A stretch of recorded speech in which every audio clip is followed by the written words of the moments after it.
आप देख रहे हैं लाइव 7। नमस्कार, लाइव 7 विशेष में आपका स्वागत है। मैं हूं ज्ञान रंजन। दोस्तों, झारखंड की राजनीति में एक बार फिर से डीलिस्टिंग का जिन्न बाहर निकल चुका है। अब इसको लेकर के सियासी संग्राम भी शुरू हो चुके हैं।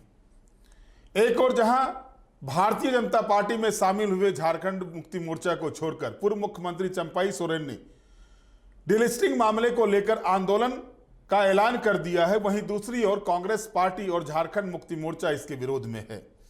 वहीं अगर आप देखेंगे तो कई आदिवासी संगठन भी डीलिस्टिंग के पक्ष में आंदोलनरत हैं। वर्ष 2023 में आपने देखा था कि मोरहाबादी मैदान में किस तरह से डीलिस्टिंग के खिलाफ आदिवासी संगठनों का जुटान हुआ था। उस कार्यक्रम को देश भर के कई नेताओं ने संबोधित किया था और साथ ही साथ पद्मश्री करिया मुंडा, जो लोकसभा के उपाध्यक्ष रह चुके हैं, खूंटी से सांसद रह चुके हैं, उन्होंने भी उसको संबोधित किया था। दोस्तों, डीलिस्टिंग का मुद्दा कोई नया नहीं है।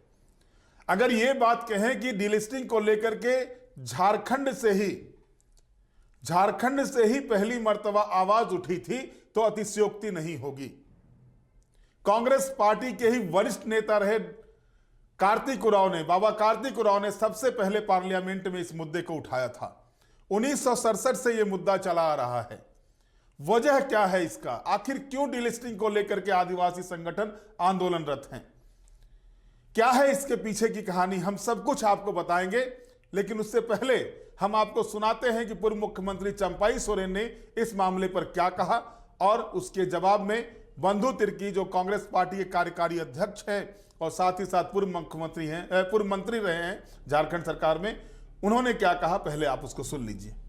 आदिवासी का बड़ा बुद्धिजीवी बाबा कार्तिक उरांव जैसा 1967 में इस चिंता को व्यक्त किया था पार्लियामेंट में। इतना संसद ने अपना समर्थन दिया, फिर भी उसको लागू नहीं किया। इसीलिए इस बात को आप लोग को बीच इसीलिए कहा कि आज कब क्या हुआ है, जो आज इस स्थिति में इस जगह में आदिवासी खड़ा हो गया। अपना स्क्रिप्ट उसको विकास करने के लिए आज मौका नहीं मिला। हमारा रूढ़िवादी प्रथा से जो अलग हुआ है उसको रिजर्वेशन नहीं मिलना चाहिए। चंपाई सोरेन जी को हम जानते हैं, उसको कोल्हान टाइगर है। अब चंपाई सोरेन जी जहाँ पर हैं तो वहाँ का भाषा बोलेंगे उनको। चंपाई सोरेन के मुंह में इस तरह का भाषा नहीं होता था। अब चंपाई सोरेन जी का जो भाषा निकल रहा है वो जो रंग में है, उस रंग में अपने को अभी गए हैं तो भाजपा में उस रंग को फिर उसमें रंगने का पूरा प्रयास कर रहे हैं, इसलिए इस तरह की भाषा बोल रहे हैं। धर्म परिवर्तन हो रहा है। और कौन बोल रहा है? चंपाई सोरेन क्या बोल रहे हैं? कल तक जब मैं सरकार में था तब उस दिनों को भी सोचना चाहिए था। उसको चंपाई सोरेन जी मुख्यमंत्री रह चुके हैं, तो पुराने लीडर हैं। अरे डीलिस्टिंग का बात उसको कहने तो दीजिए। डीलिस्टिंग के बात बारे में बोले ना कि जिस रंग में गए हैं उस रंग में रंगेंगे। अभी उसकी पूरी चीज़ों को जानकारी उसको रखने के बाद बोलना चाहिए। चंपाई सोरेन जी मुख्यमंत्री रह चुके हैं, खुद बोलना चाहिए उसको। लेकिन वो भी इसी तरीके से बात करेंगे तो उनका भी हाल होगा। जो बाबूलाल मरांडी का हाल हुआ है भाजपा में, उसका भी यही हाल हो जाएगा। देख लीजिए। अभी शिल्पी मैडम बाहर निकली थी, उन्होंने कहा अगर सरना धर्म को लागू नहीं होता है, जैसे सरना धर्म को जो मानने वाले लोग हैं वो चाहे तो मुसलमान में चले जाएंगे, हिंदू में चले जाएंगे, सिख बन जाएंगे, ईसाई बन जाएंगे, और कॉलम में उन्हें भरने की उनकी मजबूरी हो जाएगी। नहीं, देखिए, इसी के लिए उसके लिए अलग से कॉलम की बात करनी चाहिए। और भारतीय जनता पार्टी में इसके पहले 2019 का चुनाव में उनके आज गृह मंत्री अमित शाह थे, वो भी इस बात को गुमला में उनके द्वारा कहा गया था। तो उस पर विचार करना चाहिए और कॉलम उसको देना चाहिए उस पर। कि कास्ट सेंसस के बारे, जातीय जनगणना की लड़ाई कांग्रेस पार्टी ने बहुत शिद्दत से आदरणीय राहुल गांधी के नेतृत्व में लड़ा, सदन से लेकर के सड़क तक। और उसी का परिणाम है कि केंद्र सरकार को एक दबाव बना और कैबिनेट से विगत दिनों में इसको पारित कर दिया गया। जहाँ तक बात है, अब क्या है कि इसमें ये जो आपका जातीय जनगणना होगा उसे उसी तरीके से नीतियाँ बनेगी और लोगों का योजना भी होगा। कुछ लोगों के साथ उनके हिस्सेदारी के साथ में न्याय होता था, ये मिलेगा। जहाँ तक हमारे झारखंड प्रदेश के सवाल है कि इस जातीय जनगणना से यहाँ जो सरना कोड है अब उसके भी रास्ता कैसे खुलेगा और कैसे खुलेगा? आप लोग आंदोलन कीजिएगा तब ना? बिल्कुल बिल्कुल बिल्कुल इसका लिए भी सुगम होगा, क्योंकि स्वाभाविक में जब इसका जनगणना होगा तो जनगणना का कॉलम जो होगा पूरा उसमें हर एक जाति का पूरा होगा उसमें। तो इस पर जो उनके लिए जहाँ तक उनका सरना कोड की बात हो रही है उसके लिए भी कॉलम के लिए लगातार इसके लिए भी हम लोग तो कांग्रेस पार्टी पहले भी ऐसे विधानसभा हुआ है तो हम लोग इसके लिए फिर इसके लिए भी दबाव हम लोग। लेकिन दादा बीजेपी वाला तो कहता है कि सरना सनातन एक है। देखिए बीजेपी क्या बोलता है नहीं बोलता है उस पर हमको जानना नहीं है। जिस तरह से पहले तो जातीय जनगणना के बारे में बीजेपी बोल रहा था पूरा, आपने देखा था होगा पहले भी पूरा, तो उनको बोलने दीजिए। हम ये लड़ाई भी जीतेंगे, सरना कोड का भी लड़ाई हम लोग जीतेंगे और इसके लिए भी हमारे राष्ट्रीय पार्टी। अच्छा दादा, ये जो सरना धर्म की बात है ये क्या मांग पूरे देश में है या फिर सिर्फ झारखंड प्रदेश में ये मांग है?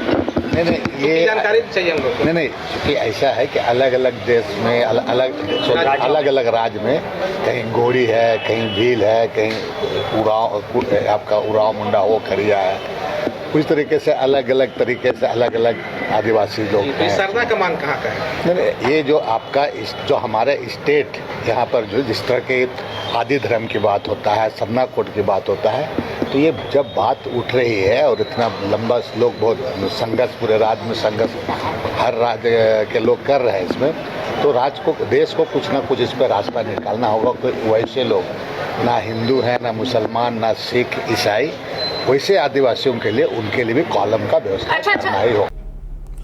ऐसा नहीं है कि इस मामले को लेकर के सरकार की ओर से काम नहीं हुए। झारखंड में भी अगर आप देखेंगे 2014 से लेकर के 2019 तक रघुवर दास के नेतृत्व में भारतीय जनता पार्टी की सरकार थी।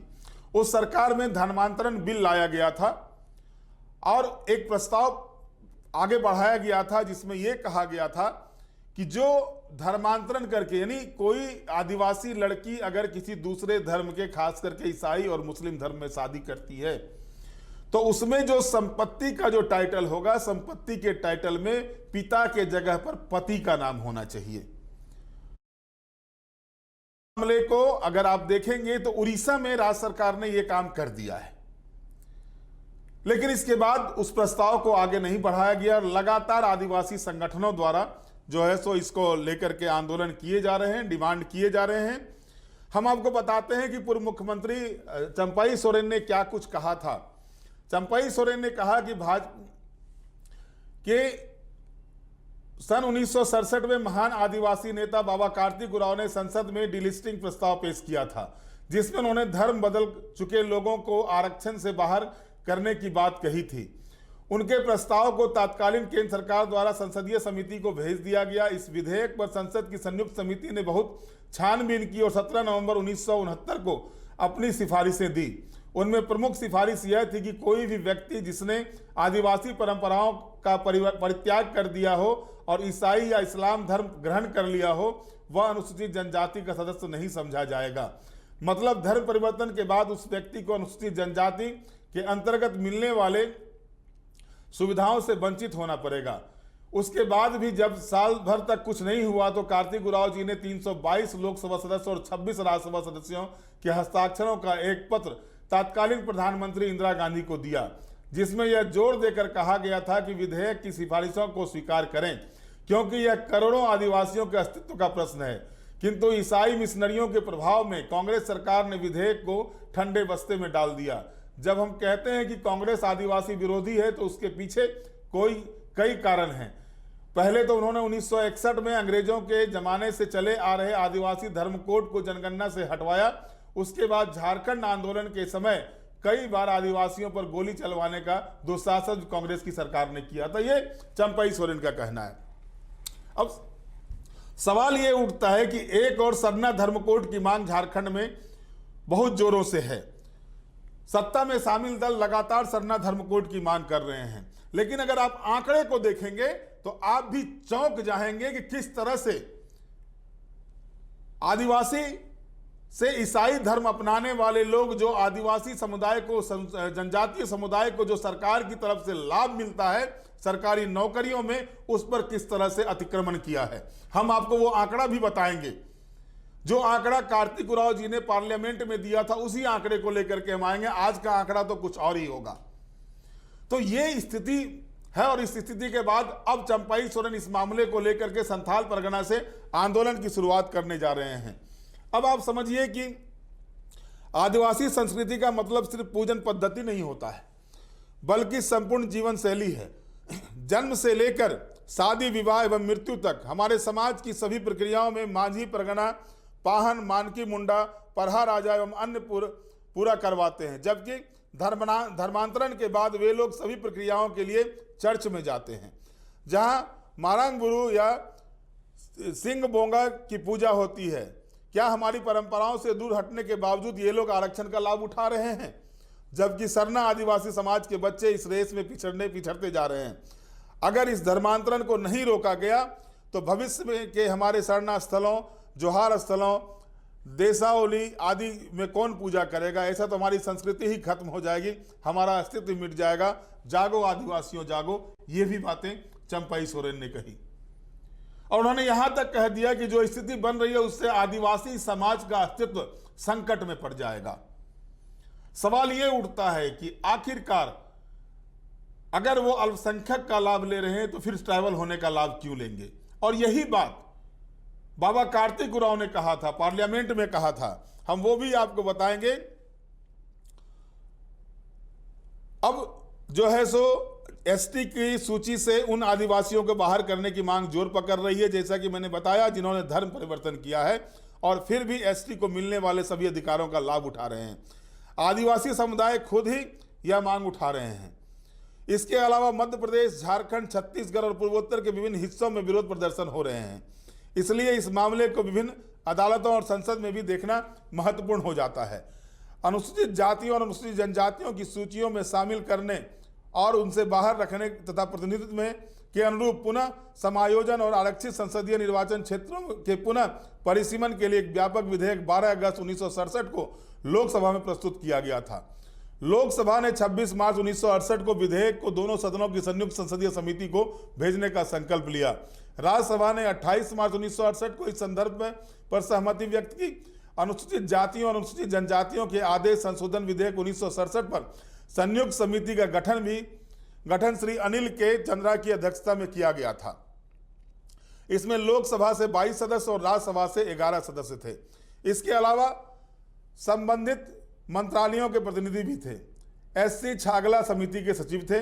विभिन्न जातियों या जनजातियों को अनुसूची में शामिल करने या बाहर करने के बारे में अपनी विस्तृत सिफारिशों के साथ समिति ने अपनी रिपोर्ट में कहा कि इस प्रश्न पर भी विचार किया गया कि क्या अनुसूचित जनजातियों के सदस्यों को जनजातीय धर्म के अलावा किसी अन्य धर्म में धर्मांतरण के बाद भी अनुसूचित जनजाति के रूप में माना जाएगा। समिति की राय है कि कोई भी व्यक्ति जिसने जनजातीय आस्था या आस्थाओं को त्याग दिया है या ईसाई या इस्लाम धर्म अपना लिया है, उसे अनुसूचित जनजाति का सदस्य नहीं माना जाना चाहिए। ये संयुक्त संसदीय समिति की रिपोर्ट में ये बातें थी। तदनुसार समिति ने निम्नलिखित संशोधन का सुझाव दिया। 1950 में पैराग्राफ 2 के स्थान पर प्रतिस्थापित किया जाएगा। पैराग्राफ 2 में निहित किसी भी बात के होते हुए भी कोई भी व्यक्ति जिसने जनजातीय विश्वास या विश्वासों को त्याग दिया है और ईसाई या इस्लाम धर्म अपना लिया है, किसी भी अनुसूचित जनजाति का सदस्य नहीं माना जाएगा। विभिन्न केंद्र शासित प्रदेशों के संविधान अनुसूचित जनजाति आदेशों में भी इसी तरह के संशोधन प्रस्ताव किए गए थे। इस प्रकार संयुक्त संसदीय समिति ने संविधान के आदेश 1950 में रह गई कमी को दूर करने, इसे संविधान आदेश 1950 के समान बनाने और इस प्रकार अनुच्छेद 341 और अनुच्छेद 342 की समान भाषा में व्यक्त संविधान की भावना को पुनर्स्थापित करने का प्रयास किया। हालांकि भारत सरकार पर संयुक्त संसदीय समिति द्वारा प्रस्तावित संशोधन को अस्वीकार करने के लिए विभिन्न ईसाई हलकों से भारी दबाव आया। वास्तव में विधेयक के प्रभारी कैबिनेट मंत्री ने समिति को सरकार की स्थिति के बारे में कुछ जानकारी दी थी। समिति ने अपनी रिपोर्ट में उल्लेख किया था कि प्रभारी मंत्री ने प्रस्तावित संशोधन को स्वीकार करने के संबंध में अपनी कठिनाइयां व्यक्त की। उन्होंने कहा था कि प्रस्तावित संशोधन की विधि गृह मंत्रालय और विदेश मंत्रालयों के बहुत सावधानी से जांच की जानी चाहिए। अब सवाल इसी जगह उठ जाता है, गृह मंत्रालय तो सही है, लेकिन क्या विदेश मंत्रालय का इसमें कोई औचित्य था? और इसको जोड़ा गया था। इस संदर्भ में विदेश मंत्रालय का संदर्भ अजीब लगता है, लेकिन जाहिर तौर पर सरकार को न केवल भारत के भीतर ईसाई मिशनों से बल्कि विदेशों से भी दबाव का सामना करने की उम्मीद थी। ईसाइयों की लामबंदी के जवाब में लोकसभा के अनुसूचित जनजाति के सदस्य संयुक्त समिति के सदस्यों में से एक और बाद में भारत सरकार में मंत्री जो झारखंड के ही थे, बाबा कार्तिक उरांव, कांग्रेस पार्टी से ही थे, उन्होंने जो है तत्कालीन प्रधानमंत्री श्रीमती इंदिरा गांधी से एक ज्ञापन भेजा, जिसमें समिति द्वारा प्रस्तावित संशोधन को स्वीकार करने और इस प्रकार लगभग 22 लाख भारतीय ईसाइयों जो अपने आक्रामक मुखर और उन्नत स्थिति के लिए जाने जाते हैं के कहने पर 3.5 करोड़ गरीब, वफादार और देशभक्त जनजातियों के साथ किए गए अन्याय को कम करने का आग्रह किया गया।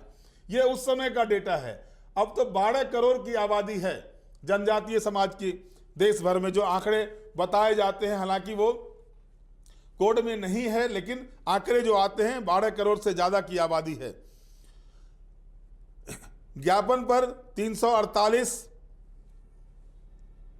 सांसदों ने हस्ताक्षर किए थे, जिनमें से 322 लोकसभा के थे। ज्ञापन मूल रूप से 17 जून 1970 को 235 सांसदों के हस्ताक्षरों के साथ और फिर 10 नवंबर 1970 को 348 सांसदों के हस्ताक्षर के साथ प्रस्तुत किया गया था, और इसके बावजूद इसे ठंडे बस्ते में डाला गया था। यानी 348 सांसदों के हस्ताक्षर के बाद भी इसे ठंडे बस्ते में डाला गया था। 16 नवंबर 1970 को लोकसभा ने विधेयक पर चर्चा शुरू की।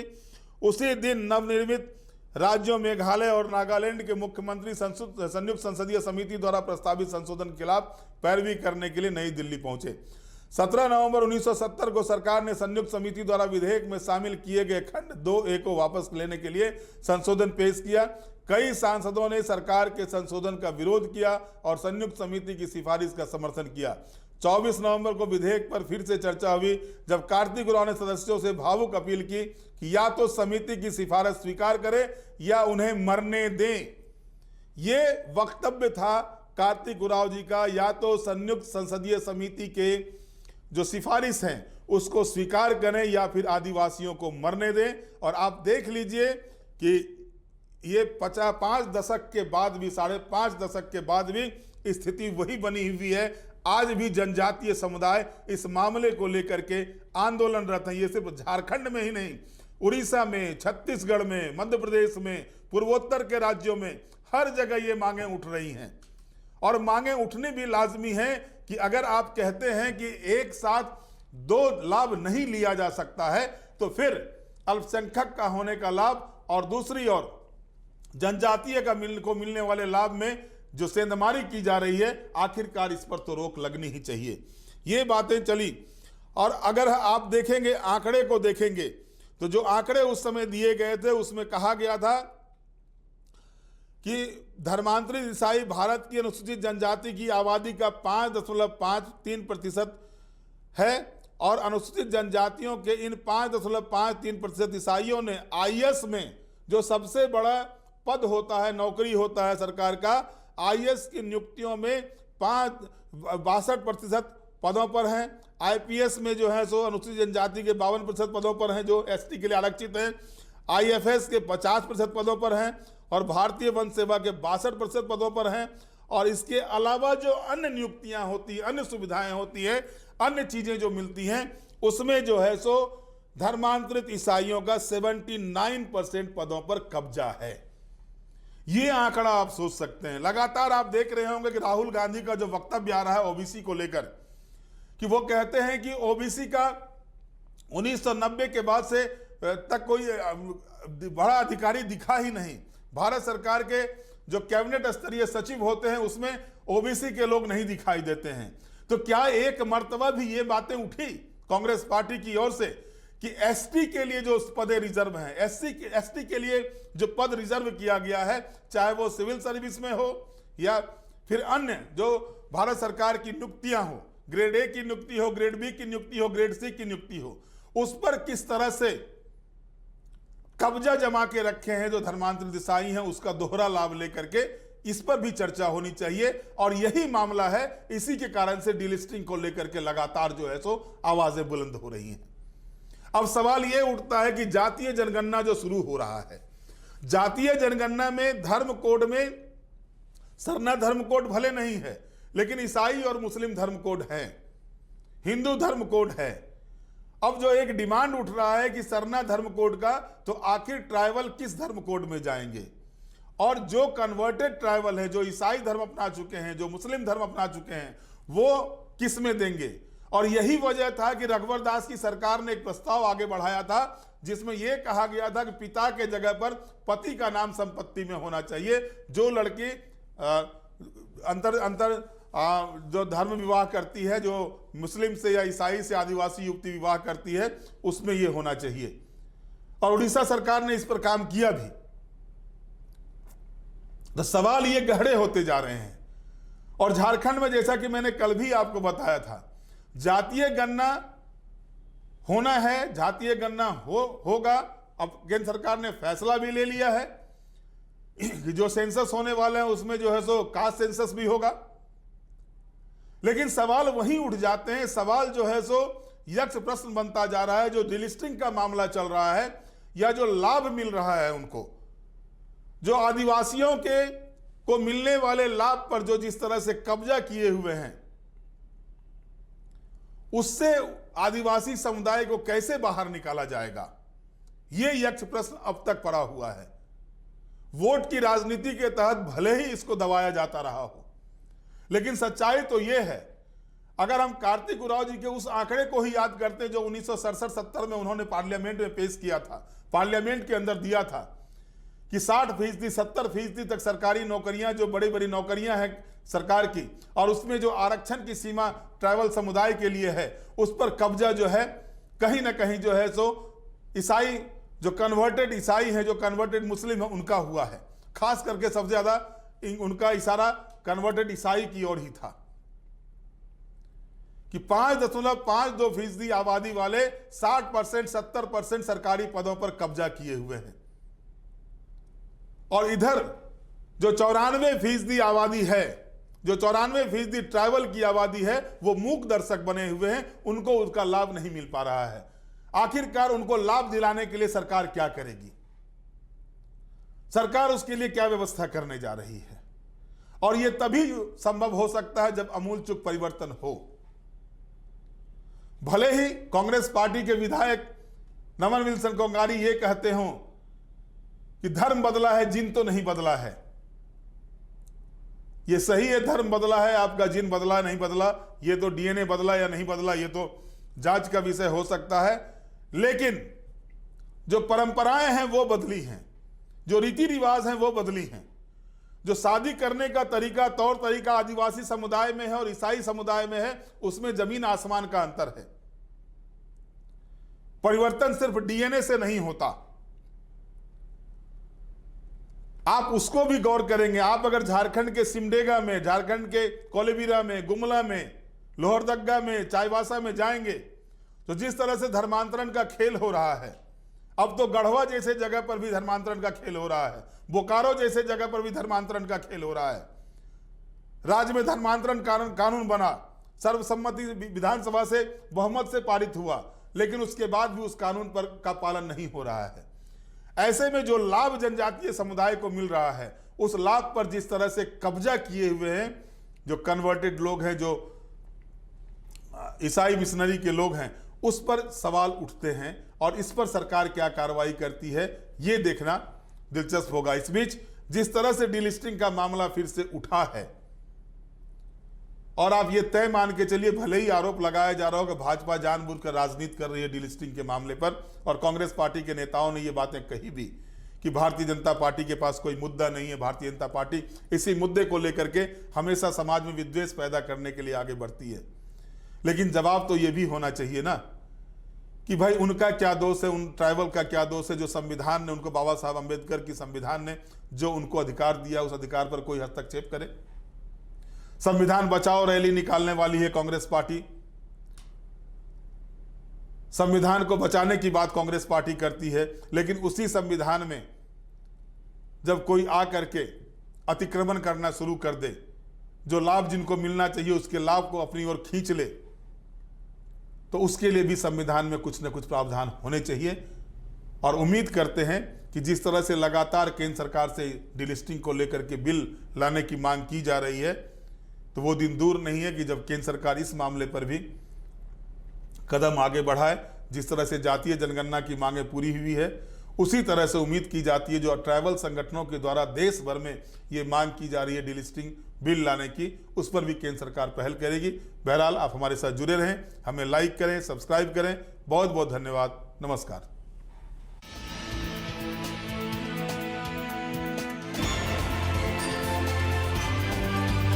आप देख रहे हैं लाइव 7।